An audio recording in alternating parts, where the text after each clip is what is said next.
بسم اللہ الرحمن الرحیم۔ آج کا سوال ہے کہ عورت کی سرداری کے بارے میں قرآن و حدیث میں کیا حکم ہے؟ تو میرا بھائی دیکھیں، سب جانتے ہیں کہ قرآن پاک میں اللہ تبارک تعالیٰ نے فرمایا ہے الرجال قوامون، کہ میں نے مردوں کو عورتوں پر افسر بنایا ہے۔ تو حکم جو ہے وہ افسر کا ہوتا ہے، افسر سردار ہوتا ہے، اسی کا حکم مانا جاتا ہے۔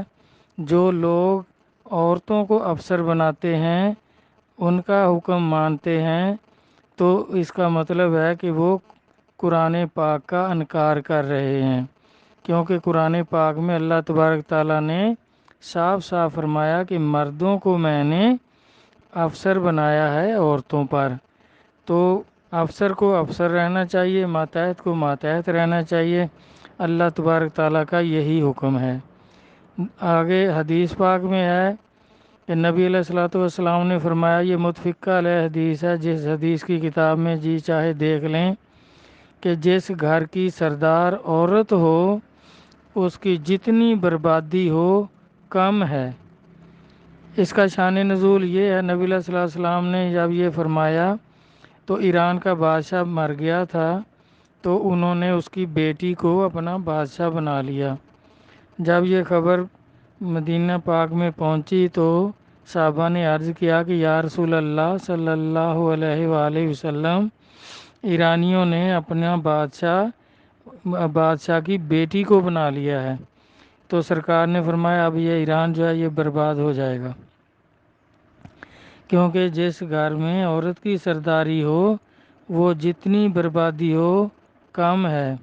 تو اس سے پہلے یہ دو سپر پاوریں تھیں نا، اس وقت ایران بھی سپر پاور تھا اور ادھر روم سپر پاور تھا۔ تو رومیوں کو پہلے شکست ہو گئی تھی اور یہ ایرانی غالب تھے۔ جب انہوں نے ایسے عورت کو سرداری دی تو پھر قرآن پاک میں وہ سورۃ روم بھی نازل ہو گئی کہ یہ رومی جو ہیں اب جلدی دوبارہ غالب آ جائیں گے۔ تو انہوں نے ایرانیوں کے کافی علاقے جو تھے، کافی صوبے جو تھے، پھر وہ چھین لیے۔ تو بعد میں مسلمان جب طاقتور ہو گئے، منظم حکومت ہو گئی، تو انہوں نے پھر وہ رومیوں سے بھی اور ایران بھی فتح کر لیا، اور رومی جو تھے ان کے بھی کافی علاقے یہ اب مسلمانوں نے فتح کر لیے۔ تو اس طرح آپ نے بھی یہی فرمایا ہے کہ عورت کی سرداری جو ہے یہ بربادی کا باعث ہے۔ تو اس سے گریز کرنا چاہیے، کوشش کرنی چاہیے کہ بھائی آپ فیصلے کرو۔ عورتیں جو ہیں اللہ تبارک تعالیٰ اللہ کا نبی فرماتے ہیں کہ یہ ناقص العقل ہیں۔ اب اس میں دیکھو قرآن پاک میں جو ایک واقعہ ہے بلم باور کا، یہ اللہ کا ولی تھا اور اس نے بھی عورت کا کہا مانا تو ولایت بھی گئی اور جہنمی بھی ہو گیا، کیونکہ اس نے نبی کے خلاف دعا کی تھی۔ تو موسیٰ علیہ السلام کو شکست ہو گئی، کیونکہ ان کو اللہ تعالیٰ کی طرف سے حکم ہوا تھا کہ اس قوم پر حملہ کرو۔ تو وہ قوم ساری جو تھی جس میں یہ بلم بور تھا، اس کے رشتہ دار تھے، اس کے سسرالی بھی تھے، سارے اس کے رشتہ دار تھے، تو انہوں نے اس کو مجبور کر کے دعا کرا لی کہ نبی کو شکست ہو جائے، ہمیں فتح ہو جائے۔ تو ایسا ہو گیا۔ تو پھر اللہ تعالیٰ نے پھر بھی موسیٰ علیہ السلام کو بھیجا کہ اس کو بولو ابھی بھی 3 دعائیں اس کی ہم قبول کر لیں گے۔ تو جب آپ نے جا کے بتایا تو وہ عورت پہلے پاس موجود تھی، عورت نے کہا ایک دعا تو میرے لیے کر دو۔ آپ دیکھیں وہ واقعہ سب کو یاد ہے کہ وہ تینوں دعائیں اس عورت پر ہی غرق ہو گئیں۔ پہلے وہ خوبصورت جوان لڑکی بن گئی، پھر دوسری دفعہ وہ کسی شہزادی کے ساتھ بھاگ رہی تھی، تو پھر انہوں نے دعا کر دی بلم بور نے کہ اس کو کتی بنا دے باری تعالیٰ، وہ کتی بن گئی۔ تو پھر قوم نے مجبور کیا تو پھر دعا کی کہ جیسی تھی ویسی ہو جائے۔ اب دیکھیں عورت پر ہی تینوں دعائیں غرق ہو گئیں اور وہ ولایت سے کفر میں چلا گیا اور عورت کا کہا ماننے سے جہنمی ہو گیا۔ اسی طرح دیکھیں نبیوں کے ساتھ بھی انہوں نے تو وفا نہیں کی۔ اللہ تبارک تعالیٰ نبیوں کے واقعات سے بھی سمجھانا چاہتے ہیں قوم کو کہ دیکھیں اس قوم سے بچیں، ان کی مریدی سے بچیں، رن مرید بننے میں کوئی فائدہ نہیں، دوزخی ہو جاؤ گے یا بڑے نقصان کا بربادی کا باعث بن جاؤ گے۔ اب آدم علیہ السلام کی لغزش کا دیکھ لیں کہ حالانکہ نبی تو سب کچھ جانتے ہوتے ہیں، یہ صرف مخلوق کو سمجھانے کے لیے کہ انہوں نے بھی اماں ہوا کے دانہ کھانے پر خود بھی کھا لیا، اب ان کو بھی دیکھیں جنت سے نکالا گیا۔ تو پھر انہوں نے دعا کی نبی علیہ الصلوۃ والسلام کے صدقے میں، تو دعا آپ کی قبول ہو گئی، لغزش جو تھی وہ معاف ہو گئی، آپ پھر نبی ہیں، اب بھی نبی ہیں، اس وقت بھی نبی ہیں، لیکن جنت سے نکلنے کی وجہ وہ اماں ہوا کا دانہ کھانا اور آدھا جو تھا وہ ان کے لیے رکھ لینا باب آدم علیہ السلام کے لیے۔ تو یہ اللہ سبق سکھا رہے ہیں کہ عورتوں کے پیچھے نہ چلو، عورتوں کا کہا نہ مانو۔ حالانکہ نبی ایسا نہیں کرتے، نبی تو پاک ہوتے ہیں، وہ ہر خطا سے پاک ہوتے ہیں، لیکن وہ مخلوق کو سمجھانے کے لیے اللہ تعالیٰ نے ایسا کیا، اس کو لغزش کہتے ہیں۔ نبی نعوذ باللہ غلطی نہیں کرتے، گناہ نہیں کرتے، تو یہ اللہ تعالیٰ خود کرواتے ہیں مخلوق کو سبق سکھانے کے لیے، ہدایت سکھانے کے لیے۔ اسی طرح آگے دیکھیں دوسرا واقعہ شمعون علیہ السلام، وہ بھی اللہ کے نبی ہیں، اور وہ اکیلے ہی کافروں سے جہاد کرتے تھے اور غالب رہتے تھے، اور کبھی سوتے میں اگر ان کو کافر جو ہیں وہ رسی سے باندھ بھی لیں تو آپ کو اللہ تبارک تعالیٰ نے اس قدر طاقت بخشی ہوئی تھی کہ آپ پہلو بدلتے تھے تو وہ رسیاں وغیرہ جو تھی وہ ٹوٹ جاتی تھیں، وہ کسی طرح بھی آپ کو گرفتار نہیں کر سکتے تھے۔ تو انہوں نے آپ کی بیوی کو کوئی لالچ دے کر کہا کہ جی ان سے یہ تو پوچھ دو، کیونکہ اس کی قوم تھی، وہ اس کے رشتہ دار تھے ان کی بیوی کے، تو انہوں نے پوچھ لیا کہ جی آپ کوئی ایسی چیز ہے دنیا میں جس سے آپ کو باندھ دیا جائے تو وہ ٹوٹے نہ اور آپ مجبور ہو جائیں۔ تو پہلے تو آپ نے ڈانٹا کہ کیا مجھے قید کروانا چاہتی ہے، تو پھر جیسے عورتوں کے مکر ہوتے ہیں کہ نہیں دیکھو اتنی چھوٹی سی بات بھی مجھے نہیں بتانا چاہتے آپ تو نہ بتائیں، میں نہیں پوچھتی۔ تو یہ عورتوں کے بڑے ڈھنگ ہوتے ہیں نا، کیونکہ نبی پاک صلی اللہ علیہ وسلم نے فرمایا ہے نا کہ یہ عورتیں جو ہیں یہ شیطان کا جال ہیں، تو جال سے تو بمشکل ہی کوئی بچ سکتا ہے، تو ان سے گریز کرنا چاہیے۔ تو انہوں نے پھر بتا دیا کہ بھئی یہ میرے جسم کے جو بال ہیں اگر یہ کاٹ کر رسی بنائی جائے تو یہ نہیں ٹوٹ سکتی، یہ بہت جاندار ہیں۔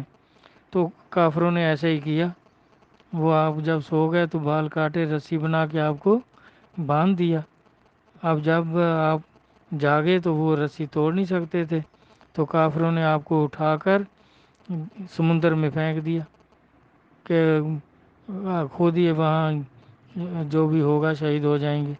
تو اللہ تبارک تعالیٰ نے پھر جبرائیل علیہ السلام کو بھیجا کہ میرے نبی کو ڈوبنے نہیں دینا، ان کو نکالو باہر اور رسی کھول دو۔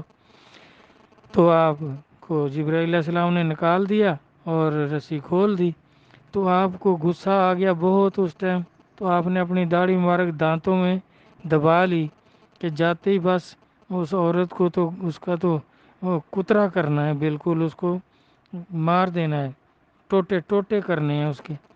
تو جب گھر کے قریب پہنچے تو پھر جبرائیل علیہ السلام آ گئے کہ اللہ تعالیٰ فرماتے ہیں یہ ہوتی ناقص العقل ہیں، آپ نے اپنا راز تو پہلے خود دیا تھا نا، تو اب چھوڑو کوئی بات نہیں، اس کو کچھ نہ کہو۔ تو آپ دیکھیں انہوں نے تو اعتماد کیا کہ بیوی ہے، لیکن اس نے پھر دھوکہ دیا کہ اس کی بات نہ مانتے تو یہ پریشانی نہ ہوتی۔ اسی طرح آدم علیہ السلام اس کی اماں ہوا کا وہ کہنا نہ مانتے، اس نے کھا لیا تھا تو کہہ دیتے بھئی ٹھیک ہے جا پھر تو اب زمین پہ، میں تو نہیں کھاتا دانا، میں تو ادھر ہی رہوں گا، لیکن وہ اللہ کو منظور اس طرح تھا کیونکہ بنایا ہی زمین کے لیے تھا، لیکن وہ ساتھ ہی یہ بھی اللہ تعالیٰ نے ظاہر کر دیا کہ عورتوں کا کہا نہ ماننا، اگر مانو گے تو پریشانی ہوگی، بربادی ہوگی۔ تو اسی طرح بلم بور بھی اگر رن مرید نہ بنتا، اس کا کہنا نہ مانتا عورت کا، تو وہ اللہ کا ولی تھا، اب کتے کی شکل میں جہنم میں جائے گا۔ تو عورت کی بات ماننے سے کس قدر بربادی ہوئی، تباہی ہوئی۔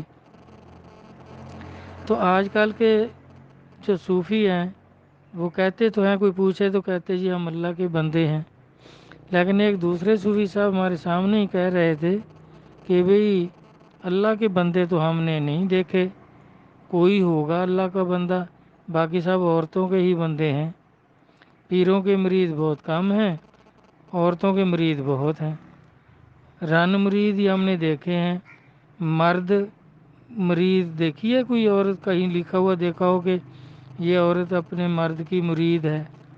رن مرید کا ہی چلتا ہے سارا، جدھر بھی دیکھو یہی محاورہ چلتا ہے۔ تو اسی لیے کیونکہ عورتوں کا کہا مانتے ہیں، ان کو اپنے اوپر سردار بناتے ہیں، جبکہ اللہ اور اللہ کے رسول فرما رہے ہیں کہ آدمیوں کو افسر بنایا، یہ عورتوں کو بناتے ہیں، اور سرکار نے فرمایا یہ عورتیں جو ہیں یہ شیطان کا جال ہیں، تو اس سے بچنا چاہیے۔ ہر جگہ دیکھیں عورت کا ہی فساد ہے۔ اب قابیل نے بھی اپنے بھائی حابیل کو قتل کیا تو وہ بھی عورت کے لیے، کہ جس عورت سے وہ شادی کرنی چاہتے تھے تو وہ اس کے لیے جائز نہیں تھی، وہ حابیل کی بیوی بننی تھی، تو اس نے اپنے بھائی کو قتل کر کے اس عورت سے شادی کی۔